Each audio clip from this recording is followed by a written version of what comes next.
Hi, we're the hardware and sensor team of the GIGASat, and over the past 2 weeks, we've developed the inner workings of the satellite as well as its hardware and utility systems. My name is Adriana Gaitan, and I'm a rising senior at the California Academy of Mathematics and Science in Carson, California. Hi, I'm Bill Lamb. I'm a rising senior at Oakton High School in Vienna, Virginia. Hi, my name is Neha Shukla, and I'm a rising senior at Cumberland Valley High School in Pennsylvania. Hi, my name is Rediet Asfaw, and I'm a rising junior at Trinity High School, Euless, Texas. Hi, I'm Satvik Kumar, and I'm a rising junior at Lake Travis High School in Austin, Texas. We had mentorship and guidance from Professor Fowler. Here's our outline that describes what we will be going over in this presentation. First, we'll be giving an overview of our project and mission, then transitioning into the Airs and Veers instrument that will be utilized in our satellite. We'll then go more in depth to the three modules we've worked on, which are forest fire detection, emissions monitoring, and oil spills detection. Lastly, we'll talk about our future plans for SO2 detection, our satellite's utility systems, and end with a conclusion of our project and reflection of Cs. In this section, we'll go through a project overview before diving into the details of the satellite.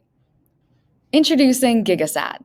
GIGASat, or the Giant Imaging Geostationary Atmospheric Satellite, is designed to monitor various environmental factors and prompt tangible action from wildlife officials, government authorities, and environmental scientists. It's located in geostationary orbit centered at 70 degrees west longitude to monitor regions in North and South America, along with Western Africa. The GIGASat project is possible with the support and guidance from the NASA SEAS internship program. This is an early visualization of the GIGASat's main body that we created on a computer-aided design program, including major components such as the sensor instrumentation, solar panels for power, body housing, station-keeping propulsion, thermal control, and communications antenna. The GIGASat includes three main modules or tasks within the satellite. Firstly, our satellite detects wildfires in remote areas using infrared technology to alert wildlife authorities to take action before the fire spreads. Secondly, the satellite monitors emissions from factories and coal-firing plants to make sure companies are abiding by their carbon promises.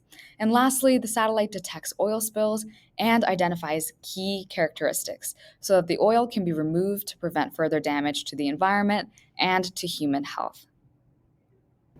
First, I'll be talking about the Airs and Veers instruments that are used in both wildfire and emission detection. NASA's Atmospheric Infrared Sounder, or AIRS, was first launched in 2002 aboard their Aqua satellite. It is a passive instrument that gathers infrared energy emitted from Earth's surface and atmosphere globally, as well as collects data on important greenhouse gases emitted, generating new data each day. It consists of a cooled array grading spectrometer, cross-track, rotary scan mirror, along with a four-colored imaging photometer and a multi-aperture spectrometer, among other components that work together to run AIRS. The next instrument we'll be using is VIIRS. NASA's Visible Infrared Imaging Radiometer Suite, or VIIRS, is a passive instrument used on SWOMI NPP satellite launched in 2011. It collects global satellite observation on land, ocean, and the atmosphere with sensors that span the visible and infrared wavelengths. VIIRS consists of a VIS-IR imager with day and night capabilities, as well as narrowband or hypospectral imagers, among other components that work together to run VIIRS. The first environmental factor we will be monitoring is wildfires. The FREYA module, which stands for Forest Fire Remote Environmental Yield Assembly, uses NASA's AIRS and VIIRS instruments in order to detect wildfires. The purpose of wildfire detection is to quickly detect brewing fires and provide information over monitored hotspots in specific areas in order to determine the severeness and whether the fire is beneficial or harmful. These forests are densely populated areas with an abundance of trees and wildlife, which can be severely harmed by the rapid growth of fires. So in order to protect and preserve these forests, as well as the animals and humans nearby, the satellite is meant to monitor the forests in order for the fires to be detected as soon as possible and is able to be quickly put out if determined that it will have a negative impact. Once the data from the monitor location is collected and a fire is detected, then the communication system will send down the information to the ground for wildfire authorities to determine the severity and the further call of action needed. A company called Frontier Wildfire Defense is an active wildfire tracker for the United States we could send down the monitor data to in order to provide the information to people through their app to have the least amount of casualties possible. AGU is also planning similar projects in this department with the same goals we could collect collaborate on. Now on how we'll be using the AIRS and VIIRS instrument. We'll be using the AIRS instrument in this scenario to provide a real-time infrared map of the spatial field of view pinpointing fires. The instrument can show a large field of view and has a moderately high resolution, which will be helpful in seeing a general overview of the geographic area of interest. AIRS is also able to track important gases found in wildfire smoke, like carbon monoxide, which will be helpful in detecting the fires early on. Once AIRS is able to give a general map of the spatial view, we will be using VIIRS in this scenario due to its large spectrum and its higher resolution to give a more detailed map of the specific area the fire has been detected in, to give a more detailed idea of where the fire is and how severe it could possibly be. The next module on the GIGASat will be dedicated to emissions detection. The goal of the GIGASat is to track environmental factors in geostationary orbit. One of the ways we plan on doing this is with a module called PLEDGE, or the Plant Emissions Detection Geographer.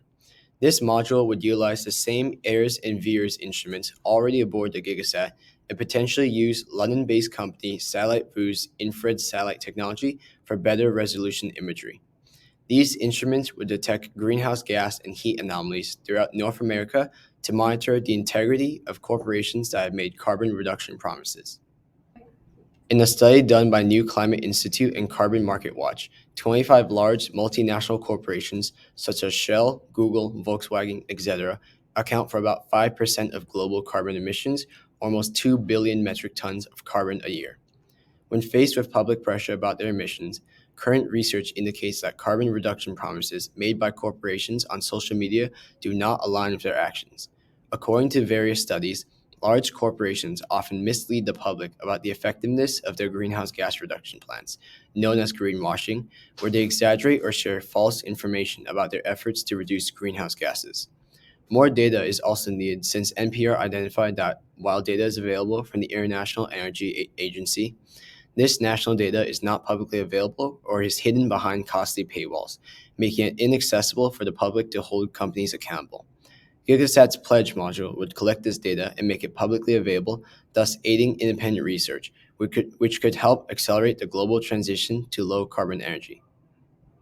Despite also making bold carbon reduction promises, the fossil fuel industry is, in actuality, cashing out on short-term profits over the well-being of our planet, expanding large-scale oil and gas projects that will produce greenhouse gases equivalent to decades of global CO2 emissions. Additionally, about a dozen of the largest oil companies are on track to spend $103 million a day for the rest of the decade to exploit new oil and gas fields, pushing the world past temperatures that leading climate experts say are necessary to avoid the most damaging effects of climate change. The AIRS, VIIRS, and Satellite Vu instruments would collect daily greenhouse gas and infrared radiation information. GIGASat would collect this data and publish it on NASA's climate webpage in publicly accessible datasets, allowing regulators and those interested in a company's integrity to enforce climate promises made by the companies. Along with clear environmental benefits, the Pledge module aboard the GIGASat has massive economic benefits. According to NPR, the White House predicted that climate change could reduce national GDP by as much as 10% in the coming century, with a cost of about $2 trillion yearly. Ensuring corporations abide by their carbon reduction promises would mean not only saving the environment, but also saving tens of trillions over the next few decades. Let me introduce you to the next module on GIGASat, NJORD, or the Nautical Jettisoned Oil Recovery Detector. NJORD, fittingly named after the Norse god of the sea, will detect not only the presence, but the various characteristics of oil spills. This data will be sent to Earth, where it will mobilize cleanup crews to placate an oil disaster. But first, let's talk about oil spills themselves. The truth is that chemicals in oil spills can severely harm or even kill humans. And when hundreds of thousands of people drink from the same water sources where these oil spills occur, these health risks are legitimate. In addition, oil spills can harm wildlife in the affected area. Due to the adverse effects of oiling on animals, thousands of animals are killed every time an oil spill occurs. Lastly, an oil spill can devastate an economy. For example, the Deepwater Horizon oil spill cost the Gulf economy thousands of jobs and billions of dollars, the effects of which are still felt today. Currently, there is not a single satellite with an instrument dedicated to oil spill detection, so NIORD would provide a much-needed relief to this impending global crisis. NIORD will utilize 3 instruments, the first of which being the laser fluorosensor. The laser fluorosensor is the only active sensor on NIORD and will work by emitting UV radiation with an aimable laser and detecting the specific visible light returned by the oil due to its fluorescing capabilities. Because of the large power requirements of the laser, it will be outfitted with a capacitor to build up energy. This sensor will both pinpoint the location of an oil spill effectively and, as an added bonus, locate sunken oil, which is a dangerous phenomenon that occurs when turbulent currents shift oil underneath the surface of the water. The second instrument is a full-range spectrometer, which measures electromagnetic radiation all the way from ultraviolet to shortwave infrared. The sensor will detect reflected heat from the oil, which will allow us to measure the viscosity of the spill, crucial information to the ground crew. In addition, it will sense the reflected UV radiation from the sun of oil sheens, which are extremely thin and hard-to-spot layers of oil that occur during oil spills. Lastly, NIORD will employ a microwave radiometer, which will detect space-source microwave radiation as reflected by the sea. Using multiple wavelengths and calibration, we can determine the thickness of the spill, another piece of essential information if a cleanup is required. Overall, NIORD will revolutionize modern-day oil spill remote sensing and provide us with state-of-the-art methods of determining information about oil spills, creating new pathways to solving the constant threat of oil pollution. In the future, our satellite plans to monitor sulfur dioxide in the atmosphere to measure the success and environmental side effects of future solar geoengineering methods. Global efforts to reduce rising temperatures has resulted in a new field, solar geoengineering. In 2018, researchers began experimenting with the idea of spraying sulfur dioxide, or SO2 particles, into the stratosphere as a method of rapidly cooling the Earth's surface temperature. SO2 sprays essentially reflect solar radiation back into space. The principle behind this method can be explained by natural phenomena, like volcanic eruptions. Mount Pinatubo's eruption in 1991 sprayed over 20 million tons of SO2 into the stratosphere, creating a haze of SO2 particles that reduced Earth's temperature to what it was hundreds of years ago. It's an intermediate solution to reduce temperatures in the short term in order to reduce heat-related deaths and environmental damage, especially at the equator. A group of Harvard postgraduates formed a team in 2019 known as the Stratospheric Controlled Perturbation Experiment, or SCOPEX, to test solar geoengineering in the field for the first time. Backed by the Gates Foundation and with a $3 million test trial, the group planned to send 2 steerable balloons to the stratosphere to simulate large-scale SO2 injection using calcium carbonate. However, this solution isn't perfect, and there are concerns and intense debate from several environmental groups on the downstream effects of SO2 injection and possible harms of blocking out sunlight, especially on equatorial regions, such as causing lower crop yields and changing rainfall patterns.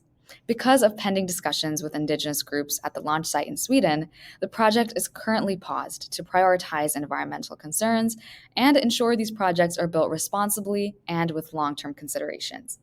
With future projects exploring solar geoengineering further and the possibility of large-scale SO2 injection increasing, a future goal of the GIGASat includes monitoring the progress and success of stratospheric SO2 injection from a geostationary orbit in our field of view. The GIGASat instrument suite already includes channels to monitor SO2 absorption within our AIRS module, so our team is equipped to include SO2 monitoring as part of the data streams sent back to Earth, if these advancements demonstrate need to have significant atmospheric monitoring. For a communication system, we will be using an S-band radio wave transponder that has a frequency of around 3 GHz in order to communicate the collected data back to Earth.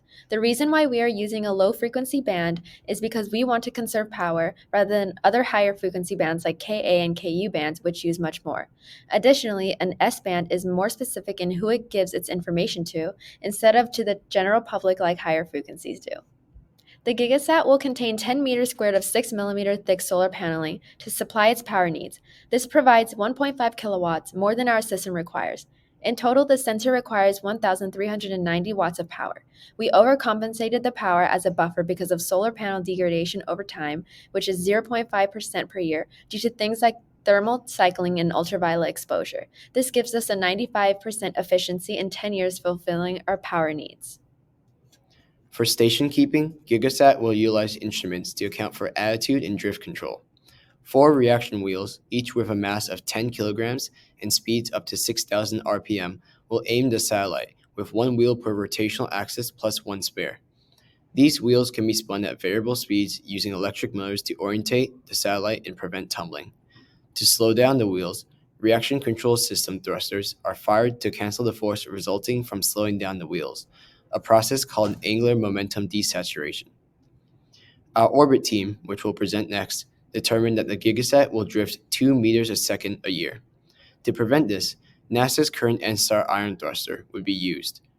Using the rocket equation with a given specific impulse of 3,100 seconds, an expected service life of 10 years, and a dry mass of 816 kilograms, the amount of xenon fuel needed for drift control would amount to less than 2 kilograms. For the instruments to function, it is extremely important that the satellite has optimal temperature. Our GigaSat will be comprised of heat pipes and radiators in order to regulate the temperature. Heat pipes will be used as they are one of the most efficient ways to move thermal energy from one area to another, while radiators will be used in order to eject any excess heat from our satellite as it is expected to experience major fluctuations in temperature when in space. Gold multilayer foil insulation will be used to act as a blanket to maintain heat. Without the gold foil, heat will easily escape from our satellite into space. To summarize, the GigaSat will utilize Airs and Veers instruments to execute infrared monitoring, monitor 3 environmental factors, and make use of several satellite utility systems. My C's experience has inspired me to work even harder and allowed me to realize that it is possible for me to achieve my dream of becoming an aerospace engineer. I'm incredibly grateful for being given an opportunity to work with a team full of amazing and like-minded students. C's has inspired me to continue my passion towards aerospace engineering. From this program, I have made friends with people all around the country, and I'm so lucky to have gotten the opportunity to gain hands-on experience. Being a part of C's has opened new doors of opportunity for me in the aerospace field. I'm so grateful to the C's program for providing me with real-world experience and the ability to conduct high-level research in fields that are exciting to me. I'm beyond grateful to Professor Wallace Fowler for his continued support and guidance throughout the way. He made this process so fun, and his experiences and stories guided us through every step of the project. Being in the C's program helped me discover my passion for aerospace engineering, and I'm excited to take it further and use this experience to create a positive impact on my community through engineering. Being a part of Seed has opened my eyes to all the possibilities and opportunities I have for my future. It has motivated me to work harder in order to achieve my dreams of becoming an engineer. I am also thankful for the team I have worked with. I could not have asked for a better group of people. C's has taught me how to work as a team and carry out the engineering process. Most importantly, C's introduced me to some amazing people who I will forever remember as mentors, colleagues, and friends. We would like to thank NASA, C's, and the Texas Space Grant Consortium for providing us with the opportunity of exploring our passions and furthering our interests in the field. We would also like to thank the University of Texas and Center for Space Research for providing their facilities throughout the duration of our internship. A special thanks is due to the NASA C's administration, staff, speakers, mentors, and peers in their immense help throughout this process. Finally, we'd like to thank Professor Wallace Fowler for his guidance and support. We couldn't have done it without you.